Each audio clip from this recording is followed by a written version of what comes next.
الشيطان الرجيم بسم الله الرحمن الرحيم قل يا ربكم للذين أحسنوا في هذه الدنيا حسنة وأرض الله واسعة إنما يوفى الصابرون أجرهم بغير حساب قل إني أمرت أن أعبد الله مخلصا له الدين وأمرت لأن أكون أول المسلمين قل إني أخاف إن عصيت ربي عذاب يوم عظيم قل الله أعبد مخلصا له ديني فاعبدوا ما شئتم من دونه قل إن الخاسرين الذين خسروا أنفسهم وأهليهم يوم القيامة ألا ذلك هو الخسران المبين لهم من فوقهم ظلل من النار ومن تحتهم ظلل ذلك يخوف الله به عباده يا عبادي فاتقون والذين اجتنبوا الطاغوت أن يعبدوها وأنابوا إلى الله لهم البشرى فبشر عباد الذين يستمعون القول فيتبعون أحسنه أولئك الذين هداهم الله وأولئك هم أولو الألباب صدق اللہ العظیم صدق اللہ العظیم کہہ دیجئے اے میرے بندو جو ایمان لائے ہو اپنے رب سے ڈرو جو لوگ اس دنیا میں نیک بن کر رہیں گے ان کے لیے نیک بدلہ ہے اور اللہ کی زمین بہت کشادہ ہے صبر کرنے والوں کو ان کا اجر بے حساب دیا جائے گا کہو مجھے حکم دیا گیا ہے کہ میں اللہ ہی کی عبادت کروں دین کو اس کے لیے خالص کرتے ہوئے اور مجھے حکم دیا گیا ہے کہ میں سب سے پہلے مسلم ہوں کہو اگر میں اپنے رب کی نافرمانی کروں تو مجھے ایک سخت دن کے عذاب کا ڈر ہے کہو میں تو اللہ ہی کی عبادت کرتا ہوں دین کو اس کے لیے خالص کر کے تم اس کے سوا جس کی چاہو عبادت کرو کہو حقیقی خسارے میں رہنے والے وہی لوگ ہیں جنہوں نے قیامت کے دن اپنے آپ کو اور اپنے اہل و عیال کو خسارے میں ڈال دیا سنو یہی کھلا خسارہ ہے ان کے لیے آگ کی تہ ہوگی اوپر سے بھی اور نیچے سے بھی یہ ہے وہ جزا یہ ہے وہ چیز جس سے اللہ اپنے بندوں کو ڈراتا ہے اے میرے بندو میرا تقوی اختیار کرو اور جن لوگوں نے طاغوت کی عبادت سے پرہیز کیا اجتناب کیا اور اللہ کی طرف رجوع کر لیا ان کے لیے خوشخبری ہے میرے ان بندوں کو خوشخبری دے دو جو کلام کو توجہ سے سنتے ہیں اور بہترین معنی کی پیروی کرتے ہیں یہ وہ لوگ ہیں جن کو اللہ نے ہدایت بخشی اور یہی دانشمند اور عقل مند لوگ ہیں یہ سورہ زمر ہے اور اس کی تیسرے رکوع کی چند آیتیں ہیں اس میں اللہ تعالیٰ نے ایک مطالبہ ہمارے سے کیا ہے وہ مطالبہ یہ ہے کہ اللہ کی بندگی اپنے دین کو خالص کر کے ہمیں کرنا ہے اس کا تقوی اختیار کرنا ہے اور طاغوت کی بندگی سے ہم کو بچنا ہے جو لوگ یہ کام کریں گے وہ کامیاب ہوں گے اور جو ایسا نہیں کریں گے وہ خود بھی اپنے بال بچوں سمیت قیامت کے دن خسارے میں پڑ جائیں گے اور دوزخ کی آگ جس کی آگ کی تہ پہ تہ اوپر نیچے جمی ہوئی ہے جس کی چھتریاں ان کو گھیرے میں لی ہوئی ہیں وہ اس کے اندر پہنچ جائیں گے اب اس کے معنی مفہوم کیا ہے قل یا عبادی الذین آمنوا کہہ دو کہ اے میرے وہ بندو جو ایمان لائے ہو اتقوا ربکم اپنے رب کا تقوی اختیار کرو اپنے رب سے ڈرو اپنے رب کا لحاظ رکھو اپنے رب کی نافرمانی کرنے سے بچو اپنے رب کی حدوں کو توڑنے سے پرہیز کرو اپنی زندگی کو اس کی شریعت کے مطابق چلاؤ اس شریعت سے ہٹنے سے بچو یہ تمام مفہوم تقوی میں ہے تقوی ایک بہت بڑی نیکی کا عنوان ہے تمام نیکیوں کا جامع ہے تمام جتنے پیغمبر دنیا میں آئے ہیں ان سب کی دعوت یہی تھی فاتقوا اللہ واطیعون، اللہ سے ڈرو، میری اطاعت کرو، اللہ کا تقوی اختیار کرو اور میری پیروی کرو، یہ مطالبہ تھا۔ اور جنت جو اللہ تعالیٰ نے بنائی ہے متقیوں کے لیے ہی بنائی ہے۔ جنت میں جانے والے کون لوگ ہیں؟ ان کی پہلی صفت یہ ہے کہ متقی ہے۔ تو تقوی نبیوں کی دعوت، تقوی قرآن کی دعوت کا خلاصہ، تمام نیکیوں کا جامع تقوی، اور تقوی کی وجہ سے ہی جنت میں جائیں گے۔ لہذا اللہ تعالیٰ نے فرمایا، حکم دیا کہ تم تقوی والے بنو۔ تقوی میں کیا کیا چیزیں آتی ہیں؟ قرآن مجید میں تقوی کے بارے میں ہے کہ اس میں عقیدہ ہے، عمل ہے، اخلاق ہے، برتاؤ ہے، اور اس کے اندر معاملات ہے، اس کے اندر اللہ کی خاطر جنگ میں صبر کرنا، استقامت دکھانا، پوری چیزیں تقوی میں ہے۔ چنانچہ قرآن کی ایک مشہور آیت ہے سورہ بقرہ میں، لیس البر ان تولوا وجوہکم قبل المشرق والمغرب ولكن البر من آمن بالله واليوم الآخر والملائكة والكتاب والنبيين وآتى المال على حبه ذوي القربى واليتامى والمساكين وأقام الصلاة وآتى الزكاة والموفون بعهدهم إذا عاهدوا والصابرين في البأساء والضراء وحين البأس أولئك الذين صدقوا وأولئك هم المتقون۔ ترجمہ اس کا یہ ہے، نیکی یہ نہیں ہے کہ تم اپنے چہروں کو مشرق کی طرف پھیر لیتے ہو یا مغرب کی طرف پھیر لیتے ہو، بلکہ نیکی تو اصل میں اس کی ہے جو اللہ پر ایمان لایا، آخرت کے دن پر ایمان لایا، اللہ کی کتابوں، فرشتوں، پیغمبروں پر ایمان لایا۔ یہ عقیدے کی بات ہے، اس کو کچھ خرچ کرنا نہیں ہے، اللہ پر ایمان ہی عقیدے کی بات ہے۔ اور اپنا دل پسند مال خرچ کیا رشتہ داروں پہ، یتیموں پہ، مسکینوں پہ، محتاجوں پہ۔ اور نیک لوگ وہ ہیں کہ تنگی میں، مصیبت میں، جنگ میں، ہر حالت میں صبر سے جمے رہتے، وعدہ اور قرار کی پابندی کرتے، یہی لوگ سچے ہیں، یہی لوگ متقی ہیں۔ اس سے معلوم ہوا تقویٰ بہت سے نیک اعمال کو گھیرے ہوئے ایک چیز ہے، ایک قرآنی اصطلاح ہے، کسی ایک چیز کا نام تقویٰ نہیں۔ صحیح دینداری پہ چلنے والے کو متقی بولیں گے۔ اور ہمارے پاس تقویٰ کے معنی مفہوم میں ایسی خرابی آ گئی ہے کہ لباس، وضع، قطع، نماز، ذکر اذکار کی پابندی کوئی کر لیا شریعت کے مطابق تو اس کو متقی سمجھتے، حالانکہ وہ جو زندگی گزارتا ہے، وہ زندگی بینک میں نوکری کرتے ہوئے نماز کی پابندی کر رہا، ذکر کا اذکار کر رہا، اور بہت اچھا لباس شریعت کے مطابق پہن رہا، تہجد پڑھ رہا، اشراق پڑھ رہا، مگر بینک کی نوکری کر رہا، اس کو متقی سمجھ رہے ہیں ہم۔ وہ آدمی جو پارلیمنٹ کا ممبر ہے، بڑی ٹوپی پہنا ہوا، نماز روزے کا پابند، جب دیکھو قرآن جیب میں نکال کے تلاوت کر رہا، اور پارلیمنٹ کا ممبر، اس کو متقی سمجھ رہے ہیں، جب تو رشوت نہیں لے رہا، جھوٹ نہیں بول رہا، لوگوں کے کام آ رہا، مگر ایک باطل نظام چلانے والی گورنمنٹ کی ممبر ہے، پارلیمنٹ کا ممبر، مگر اس کو متقی سمجھ رہے ہیں۔ اس طرح سے ایک آدمی جو ہے سنیما تھیٹر کا مالک ہے، اور وہ جو ہے نئی پیٹی آتی سنیما گرل کی تو سورہ یاسین پڑھ کے پھونکتا پیٹی پہ، اور پھر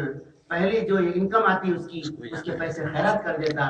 اور سال میں 2 مرتبہ تھیٹر کے اندر صاف دھو دھلا کے 11ویں 12ویں کر کے لوگوں کو کھانا کھلا دیتا، حج کو جاتا، ہر سال 2 لوگوں کو عمرے کو بھیجا دیتا، اس کو متقی سمجھتے، حالانکہ گندے رنگے پکچر چلاتا۔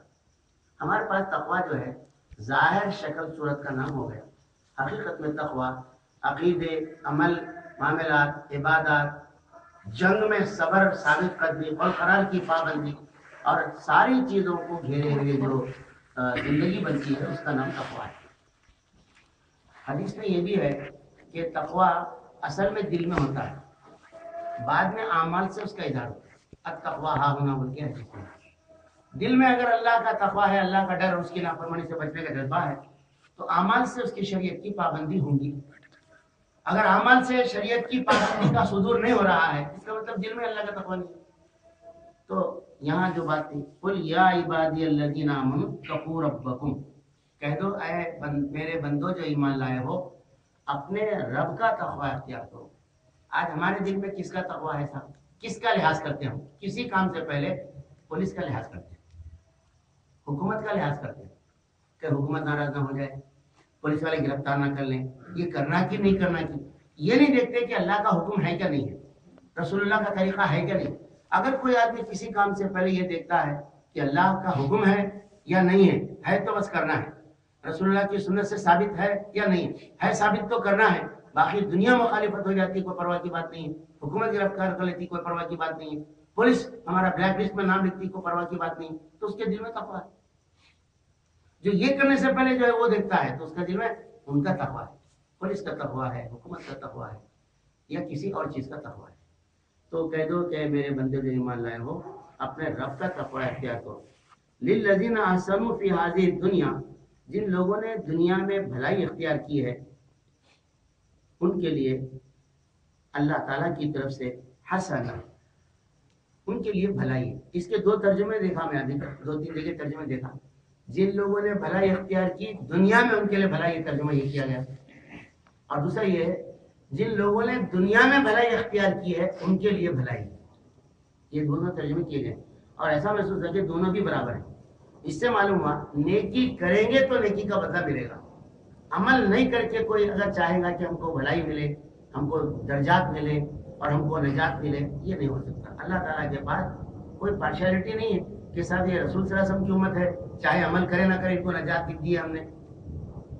ایسا نہیں ہے۔ جو بھلائی کرے گا بھلائی کا صلہ پائے گا، جو برائی کرے گا اس کو برائی کا نتیجہ بھگتنا پڑے گا۔ لیکن یہاں پر وہ بات نہیں بیان کی کہ برائی کے سلسلے کی، صرف بھلائی کی بات کہی گئی۔ اور یہ جس زمانے میں صورت نازل ہوئی تھی کہ مکے کے شدید ترین مصائب کا دور تھا، اس زمانے میں ان کو کہا جا رہا ہے کہ آج تم ایمان قبول کر کے ایک نیکی اختیار کر رہے ہیں، آج تم رسول صلی اللہ علیہ وسلم کا ساتھ دے کر ان کی حمایت کر کے بھلائی کا کام کر رہے ہیں، نتیجے میں کچھ مشکلات آ رہی ہیں تو پرواہ مت کرو، انجام تمہارا بہرحال بالآخر بھلائی ہے، تمہارے لیے نجات ہے، تمہارے لیے اللہ کی رضا ہے، تمہارے لیے جنت ہے۔ یہ تھوڑی سی مصیبتیں اس دن کیا ہوں گی، ہوا ہو جائیں گی، ایسا معلوم ہوگا کہ تو کچھ نہیں تھا۔ انما یوفی الصابرون اجرهم بغیر حساب، آگے فرمایا بے شک صبر کرنے والوں کو بے حساب اجر دیا جائے گا۔ ایک تفسیر میں ایک نقطہ لکھا مولانا مفتی شفیع صاحب نے، اللہ تعالیٰ نے نماز پڑھنے والوں کو، حج کرنے والوں کو، روزہ رکھنے والوں کو بے حساب ثواب دوں گا، کہیں نہیں کہا پورے قرآن، صرف صبر کرنے والوں کے بارے میں فرمایا کہ بے حساب میں ان کو اجر دوں گا۔ کیوں؟ اس لیے کہ دین پہ چلنے والوں کو جو مصیبتیں اور مشکلات آتی ہیں اور اس میں کبھی جان، کبھی مال، کبھی عزت داؤ پہ لگ جاتی ہے، جو چیز پسند ہے وہ چھوٹ جاتی ہے اس سے، اور اس پر آدمی کو بغیر شور مچائے، بغیر شکایت کرے، بغیر شکوہ کیے اگر صبر کر لیتا ہے تو ایسی نیکی ہے کہ اللہ بے حساب اس کا اجر دینے والا ہے۔ اس میں ایک حدیث بھی لکھی، پورے حوالے کے ساتھ نہیں لکھی مگر صحیح حدیث ہم نے اس سے پہلے پڑھی ہو کہ قیامت کے دن اللہ تعالیٰ ان لوگوں کے اجر کو ڈھگار بنا کے جمع کر دے گا جن کو دنیا میں اسلام کی وجہ سے جسمانی تکلیفیں دی گئی، اسلام کی وجہ سے جن کو ستایا گیا، جن کو کاٹا گیا، چھڑکے دیے گئے، قید کیا گیا، مارا گیا، پیٹا گیا، جیسے صحابہ کے ساتھ ہوا، جیسے مجاہدین کے ساتھ گرفتار جانے کے بعد کیا جاتا، جن کو زخموں میں چور کر دیا جاتا، تکلیف دی جاتی، تو جن کو دنیا میں تکلیفیں دی گئی اسلام کی وجہ سے، ان کے اجر کو اللہ تعالیٰ سارے حشر کے میدان کے لوگوں کے سامنے بڑی ڈھگار بنا کے ایسا رکھے گا، اتنا بہت عظیم، اسے دیکھیں گے تو وہ دوسرے لوگ جن کو دنیا میں دین اور اسلام کی وجہ سے کوئی تکلیف نہیں گزری جن کے اوپر، وہ تمنا کریں گے کہ کاش دنیا میں ہمارے بدنوں کو خینچیوں سے کاٹ دیا جاتا تاکہ ہم بھی اس اجر کے مستحق ہو جاتے۔ تو یہ حدیث اس کی تشریح میں انہوں نے لکھی کہ انما یوفی الصابرون اجرهم بغیر حساب، بے شک اللہ تعالیٰ صبر کرنے والوں کو بے حساب اجر دینے والا۔ صبر کہاں کرنا پڑتا ہے تو سمجھ میں آتا ہے، صبر کے دو میدان، ایک میدان نفس ہے، اس لیے حدیث میں ہے روزہ آدھا صبر ہے، اپنے نفس کو خدا کی بغاوت پہ جانے سے روک کر اس کو باغیں لگانا، اپنے نفس کو قابو میں رکھنا، اللہ کی اطاعت پر، شریعت کی پابندی میں بہت سی مصیبتیں آتی تو برداشت کرنے دینے کے لیے بنا، یہ ہے۔ دوسرا صبر جو ہے میدان کا ہے، میدان کا، جب تک اللہ کے دین کا کام، اس کے دین کی راہ کی جد و جہد، جہاد، قتال، اس کے کلمے کی سربلندی کی کوشش کرنے کے لیے میدان میں نہیں اترے، صبر کرنے کا کوئی مرحلہ نہیں آتا۔ وہ اچھی خاصی نوکری کر لے رہے، کما رہے، کھا رہے، بچوں کو پڑھا رہے، لکھا رہے، بڑے ہو گئے، شادیاں کر کے دے رہے، کہتے صبر کرنا ہے، زیادہ زیادہ بخار ہے تو، بیماری ہوئی تو صبر، ٹکر ہو گئی تو صبر، اتنا ہی چلا۔ لیکن جو دین کے لیے تڑپ رکھتے ہیں، اور جو جانتے ہیں دین کے لیے کوئی تقاضا ہے جو پورا کرنا اس کے لیے میدان میں نکلتے ہیں، تو ان کو معلوم ہوتا ہے کہ صبر کس چیز کا نام ہے. تو اللہ تعالیٰ بے حساب صبر لے گا. ویسے بھائی اس کے برعکس جو ہے جو یہ بتاتے ہیں نا کہ بھائی اتنا پڑھ لو اتنا ثواب ملے گا، یہ اس سے جو ہے ہو رہا ہی ہے کہ لوگ اسی غلط فہمی کے شکار ہونے کے جو ہے بولا کہ ہم کو اتنا ثواب مل جاتا تو اس کی نفی ہوتی وہ جو ہے وہ. بہت آپ صحیح بات یاد دلائے. یہاں تشریح میں بھی وہ بات لکھی ہوئی ہے، میں جو ہے پڑھ کے سنا دیتا لوگ ہوں. اتنا کر لیتے اس کے اوپر کہ ہمارے شمس فیض صاحب اس نقطے کو لیے ہیں. انہوں نے کہا ہے صبر کی فضیلت تو قرآن مجید میں یہ ہے جو ابھی بیان ہوئی، اسی قسم کے اوصاف پیدا کرنے پر قرآن زور دیتا ہے اور ان کی بہت بڑی فضیلت بیان کرتا ہے، لیکن ضعیف اور موضوع حدیثوں نے چھوٹی چھوٹی نیکیوں کا اتنا بڑا اجر بیان کر دیا ہے کہ لوگ ان نیکیوں ہی کے اہتمام کرنے لگ گئے ہیں اور ان اوصاف کی طرف سے غافل ہو گئے ہیں، جس کے نتیجے کے معاملے میں جس کا نتیجہ ہے کہ دین کے معاملے میں وہ توازن برقرار نہیں رہا جو قرآن نے قائم کیا تھا. قرآن کے مقابلے میں ضعیف اور موضوع حدیثوں سے چپک کر رہنے کا یہ زبردست نقصان ہے جو ملت اسلامی کو بھگتنا پڑ رہا ہے کہ چھوٹے چھوٹے اعمال پر بڑے بڑے نیکیوں کا بہت بڑا ان کو ثواب مل جاتا ہے، تو پھر وہ حقیقت میں جو مصیبت اور مشقت کے کام کیوں کریں گے؟ نہیں کریں گے. تو دین کے راستے کو بدلنے کا سبب بن گئے وہ موضوع منگل حدیثیں جس میں چھوٹے اعمال کی بڑی جزا بیان کی گئی. حدیث کے حوالے میں دیکھتے ہیں فضائل عمل کتاب میں ابو ہریرہ فلاں تمام تفصیل سے بولتے ہیں. وہ نام ہے صحابی کے راویوں کے، مگر وہ حدیث جو رہتی ہے وہ صحیح رہتی کیا؟ تو اس میں لکھ رہے ہیں بہت موضوع من گھڑت احادیثیں جو گھڑ لی گئی ہیں جو ان اعمال کے اختیار کرنے کی ترغیب دلانے کی ہیں، تو وہ تو اللہ کے رسول کی فرمائی ہوئی ہے ہی نہیں نا، چاہے نام حدیث کا رکھ دو اس کے اوپر. مگر چونکہ کوئی ایک امپورٹنٹ پن پوائنٹ کر کے ہم نہیں بتا سک رہے کون سی حدیث کے بارے میں بولنا ہے، لیکن جو مزاج پورا بنا ہوا ہے، اتنی مرتبہ یہ پڑھ لو تو یہ مل جائے گا، اتنی مرتبہ کر لو تو یہ مل جائے گا، اگر جہاد نہیں کر سکتے تو یہ نماز پڑھ لو، وہ نہیں کر سکتے تو ذکر کر لو. حالانکہ جہاد کرنے کو سب سے بڑا فضل یہ سب سے بڑے عمل کون سا ہے؟ تو قرآن میں لکھا ہوا ہے سب سے بڑا عمل جہاد، اس سے بڑا اعظم درجۃ عند اللہ، اللہ کے پاس سب سے بڑے درجے جن کے جہاد کرنے والے. مگر ان کتابوں میں یہ ہے سب سے بڑا درجہ اس کا ہے جو یہ کام کرے گا یا اس کے جیسا یہ کام کیا ہے، وہ پڑھنے کے الفاظ ہے. تو ایسی من گھڑت موضوع باتیں بھی آ گئی ہیں. 80 مرتبہ 50 مرتبہ گنتی سے کچھ ذکر اذکار کرنا تو حدیث سے ثابت ہے. 33 مرتبہ سبحان اللہ، 33 مرتبہ الحمدللہ، 33 مرتبہ اللہ اکبر بولنا، 34 مرتبہ بھی ہے، 33 مرتبہ بھی ہے اللہ اکبر بولنا، یہ تو گنتی ثابت ہے. 10 مرتبہ چوتھا کلمہ کی طرح سے جو اذکار ہے وہ پڑھنا، تو گنتی غلط نہیں ہے. مگر اتنی گنتی پر یہ کہ جو مزاج ہے نا ٹوٹلی وہ مزاج صحیح نہیں ہے. اگر ایسا ہی ہوتا تو صحابہ کرام ہر جگہ مسجد میں حلقے بنا کے بیٹھے رہتے، ذکر اذکار کرتے رہتے تھے، بدل کے میدان تک جانے کی ضرورت کیا پیش آتی تھی؟ بولو مشقت کیوں کرتے تھے؟ تو صبر کرنے والوں کے لیے بہت بڑا اجر ہے اللہ تعالیٰ کے پاس. قل انی امرت ان اعبد اللہ مخلصا لہ الدین، کہو مجھے حکم دیا گیا ہے کہ میں اللہ ہی کی عبادت کروں، دین یعنی اطاعت اور بندگی کو اس کے لیے خالص کرتے ہوئے. مولانا مودودی رحمۃ اللہ علیہ نے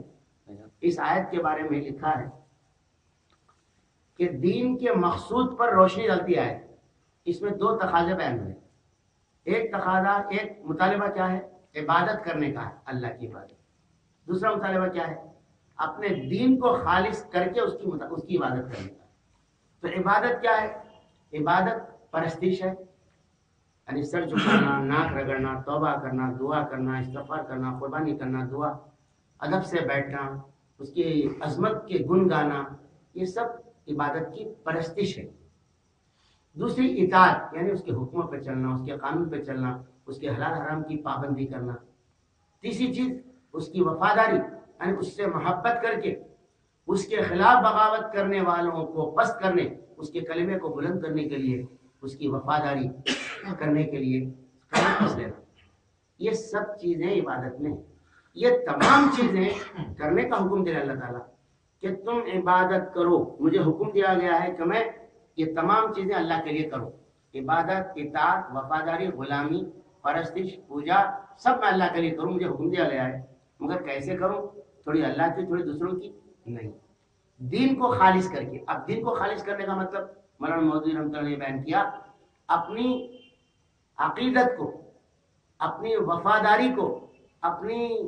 تمام جذبات کے ساتھ قانون کی پابندی اس کے کرتے ہوئے، اسی کی اطاعت اور بندگی غلامی کو خالص کرتے ہوئے، شرک سے پاک کرتے ہوئے، شریکوں سے پاک کرتے ہوئے، کسی اور کی طرف جھکے بغیر صرف اسی کی اطاعت کرو۔ اب ثبوت میں یہ حدیث لکھی ہے کہ کوئی عمل بندہ عبادت اللہ کی کرتا ہے، اس میں اللہ کے ساتھ کسی اور کو شریک کرتا ہے، تو اللہ تعالیٰ وہ عمل اس کے شریک کے لیے چھوڑ دیتا ہے، اس کا کوئی ثواب نہیں ہوتا۔ اور ایک حدیث کا خلاصہ یہ ہے، لکھی ہے اس کے اندر کہ کسی نے پوچھا اللہ کے رسول، کوئی آدمی جہاد کرتا ہے اس لیے کہ اس کی بہادری کا نام ہو، کیا اس کے لیے کوئی ثواب ہے؟ کوئی آدمی جہاد کرتا ہے اس لیے کہ وہ اپنی قوم کے لوگوں کو بچانے، قوم کی حمایت میں، کوئی آدمی جہاد کرتا ہے اس لیے کہ مال غنیمت مل گیا، ان میں سے کس کا جہاد اللہ کے لیے ہے، کس کا خطاب اللہ کے لیے؟ تو اللہ کے رسول صلی اللہ علیہ وسلم نے فرمایا یہ جتنے لوگوں کا نام لیے، کام بتائے، ان کو کوئی ثواب نہیں ہے۔ اللہ کے راستے کا جہاد تو وہ ہے جو خالصتاً اللہ کے کلمے کی بلندی کی خاطر کیا جائے، بس رزلٹ میں کچھ مل جائے، مال غنیمت، نتیجے میں کچھ حاصل ہو جائے، یہ غلط بات ہے، لیکن اس کے لیے نہیں کرنا۔ نتیجے میں قوم کو آپ کی حمایت مل جائے، آپ کی قوم کو عزت مل جائے، دشمن سے آپ کی قوم نجات پا جائے، نتیجے میں آپ کی بہادری کا چرچا ہو جائے، نتیجے میں آپ کو مال غنیمت مل جائے، یہ غلط بات ہے، لیکن کرنا اللہ کے لیے تو معلوم ہوا خالصتاً اللہ کے لیے کرنا۔ اب اس میں جائزہ لینے کی ضرورت ہے اپنے حیثیت سے کہ ہم لوگ عبادت خالصتاً اللہ کی نہیں کر رہے ہیں، مگر ہم خوش ہیں کیا مشرک نہیں؟ خالصتاً عبادت میں پرستش خالصتاً اللہ کی کر رہے ہیں۔ ہماری مسجد میں گنیش کا مورتی نہیں ہے، اگر گنیش کی مورتی وہاں رہتی مسجد کے ایک کونے میں، اور امام صاحب کے محراب میں گنیش کی مورتی نہیں رہتی، اور ہم نماز اللہ کے لیے پڑھتے، وہاں مورتی رہتی، حالانکہ نہیں کرتے، سر نہیں جھکاتے، مگر ہم کیا سوچتے ہماری نماز میں کوئی کمی ہوگی، جب تک یہ مورتی کو نہیں ہٹائیں گے ہماری نماز نہیں ہوتی۔ دل میں آتا نہیں آتا بولا، مسجد میں اگر مورتی رکھی ہوئی ہے، نماز اللہ کے لیے پڑھ رہے ہیں، مگر مورتی رکھی ہوئی ہے، تو دل میں آتا ہے کہ ہماری نماز کامل نہیں، ہماری عبادت کامل نہیں، اس کو ہٹائے بغیر۔ تو پھر اسی طرح سے اطاعت اللہ کے لیے خالص ہونا ہے۔ آج اطاعت ہماری پارلیمنٹ کے لیے، اسمبلی کے لیے، حکومت کے لیے، ہماری اطاعت تھوڑی سے معاملے میں اللہ رسول کے لیے عقیقہ کرنا ہے، سنت کے مطابق 2 بکرے کاٹ رہے ہیں، بسم اللہ اللہ اکبر بول کے، روزہ رکھنا اللہ کے لیے رکھ لے رہے ہیں ہم صبح سے لے کے شام تک، لیکن بہت سارے کام بغیر حکومت کی اطاعت کے ہمارے ہو ہی نہیں سکتے۔ بینک میں پیسے رکھنا پڑ رہا ہمارے کو، بینک سے ڈیلنگ کرنا پڑ رہا ہمارے کو، ان کا ID کارڈ بنا کے رکھنا پڑ رہا، ان کے پیپر پہ معاہدہ لکھنا پڑ رہا، گھر کے کرایہ نامہ ان کے پیپر پہ لکھنا پڑ رہا ہمارے کو، ان کے جاری کیے لائسنس رکھنا پڑ رہا ہمارا گاڑی چلانا ہے، اور ان کے قانون کی اطاعت میں جیسا انہوں بولے ویسا زندگی گزارنا پڑ رہا۔ تو ہماری زندگی تقسیم ہے، کچھ حکومت کے لیے، کچھ اللہ کے لیے، اور یہ ایسی چیز ہے کہ اللہ تعالیٰ کے پاس قابل قبول نہیں ہے۔ آگے کی آیت جو ہے اسی سے موضوع سے متعلق جو وہ بھی یہیں سنا دینا مناسب ہے۔ فرمایا اللہ تعالیٰ نے والذین اجتنبوا الطاغوت ان یعبدوها وانابوا الی اللہ لهم البشری فبشر عباد،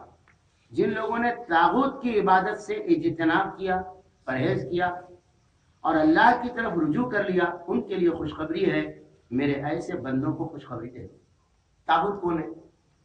بت طاغوت ہے، اگر بت ہے تو ہم اس کی عبادت نہیں کرتے۔ اسی طرح سے اللہ اس کے رسول کو چھوڑ کر کسی اور کی اطاعت کرنا لازم ہے تو وہ بھی طاغوت ہے۔ جیسے موجودہ حکومت اگر غیر شرعی ہے تو طاغوت ہے، جو عدالت شریعت کے مطابق فیصلہ نہیں کرتی وہ طاغوت ہے۔ فرعون طاغوت تھا کیونکہ اپنی منمانی کرتا تھا، امریکہ طاغوت ہے اس وقت۔